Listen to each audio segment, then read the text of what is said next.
میرے محترم بھائیوں، ہم میں سے ہر شخص بچپن ہی میں گنتی سیکھ لیتا ہے۔ بعض کو اس کے ماں باپ سکھا دیتے ہیں اور بعض کو اسکولوں میں اساتذہ سکھا دیتے ہیں۔ بعض 1 2 3 4 5 سیکھ لیتے ہیں، بعض 1 2 3 4 5 سیکھ لیتے ہیں، لیکن بہرحال گنتی تو سیکھتے ہیں۔ لیکن مسئلہ یہ ہے کہ جب ہمیں کوئی گنتی سکھاتا ہے، گنتی تو سکھاتا ہے لیکن یہ نہیں سکھاتا اس گنتی کو استعمال کہاں کرنا ہے۔ اصل چیز گنتی سیکھنا نہیں ہے، اصل چیز گنتی کو استعمال کرنا ہے۔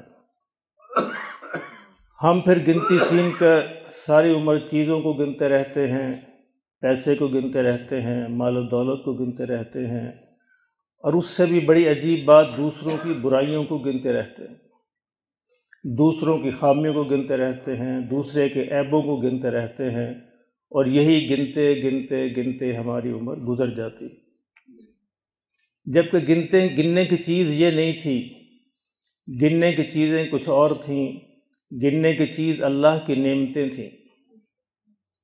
اگرچہ ان کو گنا نہیں جا سکتا، اللہ نے خود فرمایا وَإِن تَعُدُّوا نِعْمَةَ اللَّهِ لَا تُحْصُوهَا، اگر تم شمار کرنا چاہو تو اللہ کی نعمتوں کا شمار نہیں کر سکتے، احاطہ نہیں کر سکتے۔ لیکن بہرحال گننے کی چیز یہ تھی کہ ہم یہ دیکھتے کہ اللہ نے کتنی نعمتیں ہم پر نازل فرمائی ہیں، ہم کتنے آرام میں ہیں، کتنی سہولت میں ہیں۔ سب سے پہلے ہماری نظر اپنے ایمان کی طرف جاتی، اللہ نے ایمان کی نعمت نصیب فرمائی، اللہ نے صحت کی نعمت نصیب فرمائی، اللہ نے مال و دولت نصیب فرمایا، اللہ نے خاندان گھر بار نصیب فرمایا، بیوی بچے نصیب فرمائے، علم عمل نصیب فرمایا، عزت آبرو نصیب فرمائی۔ گننا شروع کرے تو لمبی فہرست ہے۔ لیکن انسان کا مسئلہ یہ ہے کہ انسان کی نظر ہر اس طرف جاتی ہے، اس چیز کی طرف جو اس کے پاس نہیں ہوتی، اور جو اس کے پاس ہوتی ہے اس کو کبھی دیکھتا نہیں۔ ہم ساری عمر یہ گنتے رہتے ہیں کہ وہ کیا کیا ہے جو ہمارے پاس نہیں ہے، یہ نہیں دیکھتے کہ وہ کیا کیا ہے جو ہمارے پاس ہے۔ یہ اصل چیز ہے۔ ایک دوست دوسرے دوست کے ساتھ کسی بڑے علاقے ڈیفنس وغیرہ سے گزر رہا تھا، کہنے لگا یار مجھے یہ سمجھ نہیں آئی کہ جب اللہ ان لوگوں کو بنگلے اور کاریں اور چیزیں تقسیم کر رہا تھا تو میں کہاں تھا، مجھے کیوں نہیں ملی۔ دیکھیں یہ انسان کا رویہ ہے کہ وہ چیزیں گنی جو ان کے پاس نہیں تھی۔ اس نے کہا اچھا میں کل جواب دوں گا۔ دوسرے دن اس کو لے کے ہسپتال چلا گیا اور مختلف وارڈوں کے اندر اس کو پھرایا۔ اسے کہنے لگا اچھا مجھے یہ بتاؤ کہ جب اللہ ان لوگوں کو بیماریاں تقسیم کر رہا تھا تو تم کہاں تھے، تمہیں کیوں نہیں ملی؟ اس پہ شکر ادا کرو، یہ کہو کہ اللہ یا اللہ تیرا شکر ہے کہ تو نے مجھے اس سے محفوظ رکھا۔ پھر تمہیں اندازہ ہوگا کہ تمہارے پاس کیا کیا ہے جو موجود ہے۔ یہ کرونا کے دنوں کی بڑی مشہور خبر ہے۔ برطانیہ میں ایک شخص جو ہے ہسپتال میں داخل ہوا، امیر آدمی تھا، آکسیجن کی ضرورت تھی تو آکسیجن اس کو لگائی گئی۔ جب اس کو 15-20 دن 2-3 ہفتے کے بعد ہاسپٹل سے ڈسچارج کیا گیا تو اس کو بل تھمایا گیا لاکھوں پاؤنڈز کا۔ اس نے کہا یہ لاکھوں پاؤنڈ کیسے بن گئے میرے؟ رونا شروع کر دیا اس نے۔ اس نے کہا کیا تمہارے پاس پیسے؟ اس نے پیسے نہیں، پیسے ہیں میرے پاس، میں تو اس بات پہ رو رہا ہوں کہ جس میرے مالک نے ساری عمر مجھے آکسیجن فری فراہم کی اور تم نے مجھے 2-3 ہفتوں میں لاکھوں کا بل تھما دیا۔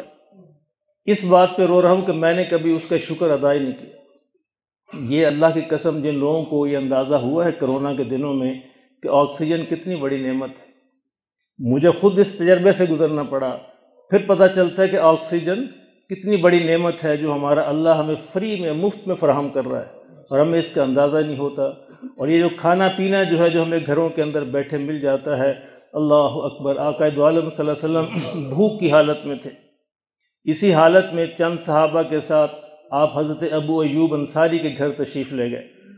حضرت ابو ایوب بڑے خوش ہوئے، ان کو بٹھایا اور ایک بکری کا بچہ ذبح کیا، کھانا پکایا اور صحابہ بیٹھے رہے۔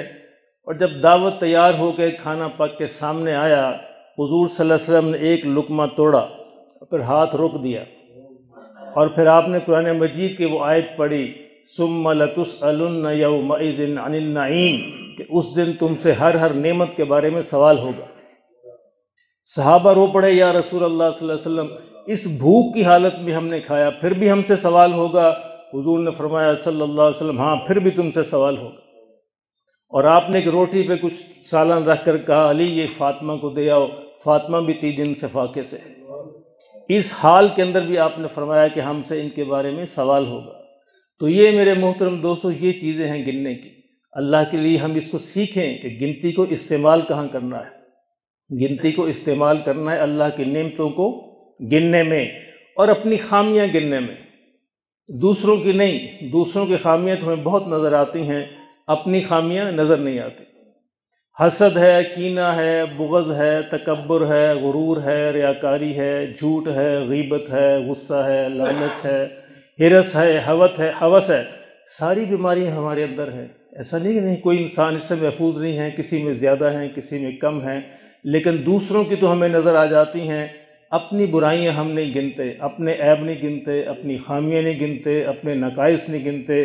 تو خدا کے لیے اس کو سیکھیے کہ اللہ کی نعمتوں کو ہم گنیں اور اپنی خامیوں کو ہم شمار کریں اور دوسروں کی خامیوں کو نظر انداز کریں۔ یہ عجیب ہے کہ اللہ نے ہماری آنکھیں جسم میں اس جگہ لگائی ہیں کہ دوسروں کے تو ایک تنکا بھی نظر آ جاتا ہے اور اپنے چہرے پہ پڑا ایک شہتیر بھی نظر نہیں آتا۔ دوسروں کی طرف جب یہ انگلی اٹھتی ہے تو 4 انگلیاں میری طرف ہوتی ہیں، یہ مجھے نظر نہیں آتی، لیکن دوسروں کی طرف اٹھانا بہت آسان ہے۔ اللہ ہمیں اس کی سمجھ نصیب فرما دے کہ موت سے پہلے پہلے ہمیں گنتی گننا آ جائے۔ اگر گنتی گننا آ گئی تو انشاءاللہ پھر ہم کامیاب ہیں۔ اگر یہی گنتی ہم گنتے رہے جو آج ہم گنتے ہیں تو پھر ہو سکتا ہے کہ کہیں ہم ناکام نہ ہو جائیں۔ اللہ ہمیں اس بڑی ناکامی سے محفوظ فرمائے۔ اس لیے اس سے پہلے ہم یہ سیکھ لیں کہ اللہ کی نعمتوں کو کیسے گننا ہے اور اپنی خامیوں کو، اپنی نقائص کو، اپنے عیوب کو کیسے گننا ہے اور پھر ان کو ٹھیک کیسے کرنا ہے۔ اللہ ہمیں سمجھ نصیب فرمائے۔